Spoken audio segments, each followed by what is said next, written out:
Humans are the most dangerous apex predators to ever evolve in our universe.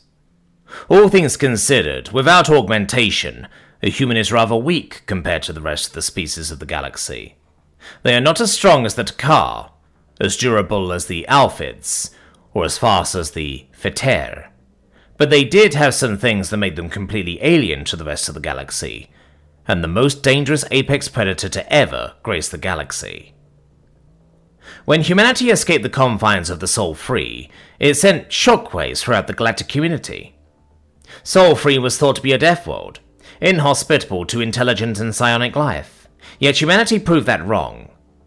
Previously, the trader species known as the Takar colonized the system. They saw no need for terraforming, and as such only colonized Earth. But then, according to Yordrax, the current keeper of their species, the colony, in the span of one night, vanished. So the Council decided to just watch humanity for a time. Humanity had only just scratched the surface of space travel, so the Council rightfully assumed it'd be a long time before humanity exited the Sol system. It would be 50 years later, during a routine patrol, that a Takar cruiser found a human colony outside the Sol system, specifically a colony on both Proxima B and C. It wasn't so much that the patrol found the colony, but more so that the colony found the patrol, as it wasn't until a radio signal somehow reached them that Patrol Supervisor Drigg noticed something amiss. Radio signals weren't used by any known spacefaring species in favor of the far faster psionic communication, but even still the company detected the signal all the same. Tracking down its source to Proxima B, Supervisor Drigg thought it a good idea to investigate, finding the first ever human colony to expand past the borders of the Sol system. Considering that neither Drigg nor his personnel were trained for a first contact situation, they would return to the nearest Takar base for a proper ambassador. Upon Ambassador Nembrax's arrival, she would immediately be informed and sent to meet the colony. Every advanced civilization developed a psionic lobe that gave them psionics. Every species had this, but not humanity.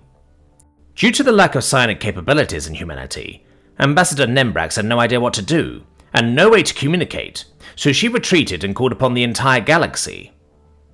It would take 3 months of complete focus from the galaxy before a translation could be developed.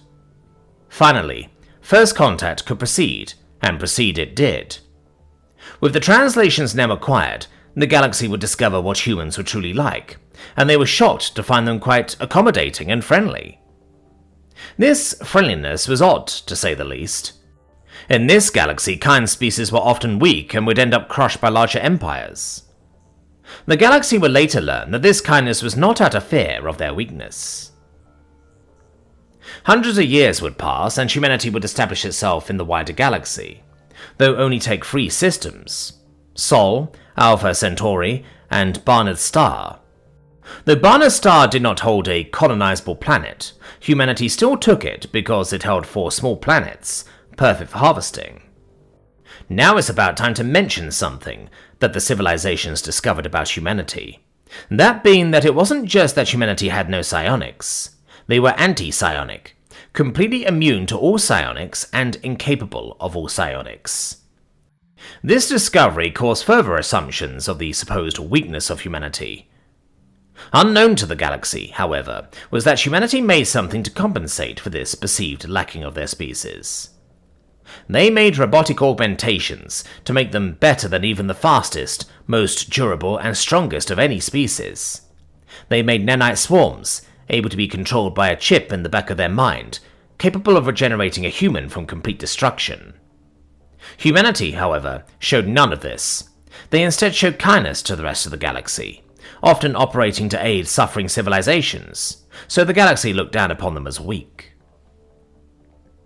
The first species to attack humanity were the Vrocked, a species of intelligent arachnids. Vrocked fleets appeared in the Alpha Centauri system and opened fire upon Proxima B for 3 minutes, then vanished. Of course, humanity went before the Galactic Council to plead their case, but no civilization would listen, thinking humanity would go out like all the other weak species. The second attack would occur less than 3 days later. This time they opened fire for 8 minutes, then vanished once again. Like the last time, humanity would plead their case before the council, and again they would receive no response. When the human ambassador, Senator Armstrong, left the hall, he said but one thing that would later terrify every species. Very well. The next attack would be the last attack the Vrockhead would ever get to make on any species, as after, there were no Vrockhead left. The galaxy rightfully grew concerned upon the vanishing of their ally. One day they existed, and the next every one of their worlds were barren of all organic material. There were no signals sent in distress, just utter silence as an entire civilization vanished. Close allies to the Vrockhead would blame humanity for this, but there was no evidence. And what were they going to do? Attack a species that potentially wiped out their ally in an instant? Unfortunately, the Aphids and Feter were foolish enough to do so. It would only take 3 months for their fleets to organize and arrive in the Centauri system, where they would discover energy shields, eerily similar to those of the Vrockhead. Humanity's new and similar tech sent warning bells to the galaxy as they watched the conflict, but the Aphids and Feter ignored it. Unable to see any amount of reason, the fleets immediately opened fire on both Proxima B and C.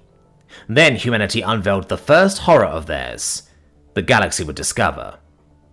From the instant the fleet arrived in the Centauri system, a signal was sent out that instantly reached Barnard's star. Instantly, as the combined might of the Alphid and Feter fleet rained down upon the planets, the largest weapon created in the history of the galaxy appeared. Humanity had hollowed out each planet of Barnard's star and turned them into massive weapons, housing trillions of smaller ships and guns big enough to blow up continents. Alphid and Feter couldn't compete. Their fleet was wiped out less than 5 minutes after they opened fire, and 4 hours after that, neither species existed. The Galactic Council, horrified by this monstrosity, called humanity's ambassador before them.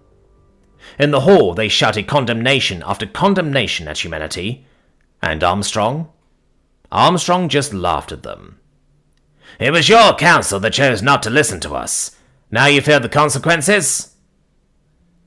Finally, the galaxy discovered what monstrosity they had invited, and Armstrong just kept laughing, at a joke only humanity was aware of.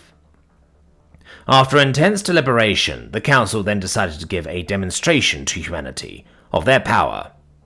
This was their final mistake. Underneath where Armstrong was standing was a localized bomb. It had strength several times that of a nuclear weapon, but would only damage a couple foot radius around Armstrong. Setting off this bomb would be a demonstration to humanity that the galaxy does not fear them, that they are but bugs beneath their feet. Dust settled from the explosion, and there was only molten metal. Then an odd cloud appeared.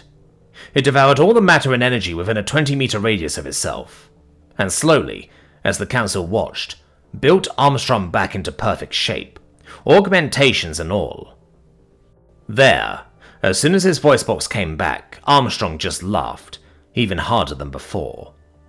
There, the galaxy learned that humanity's kindness was not a weakness. No, it was a mercy.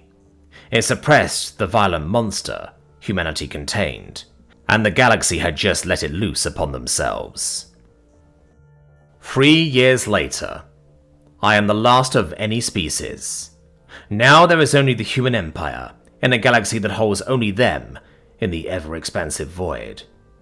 This galaxy will not hold them for long, and I pray that the next life forms do not make the same mistake we did. The last document of the Tkar.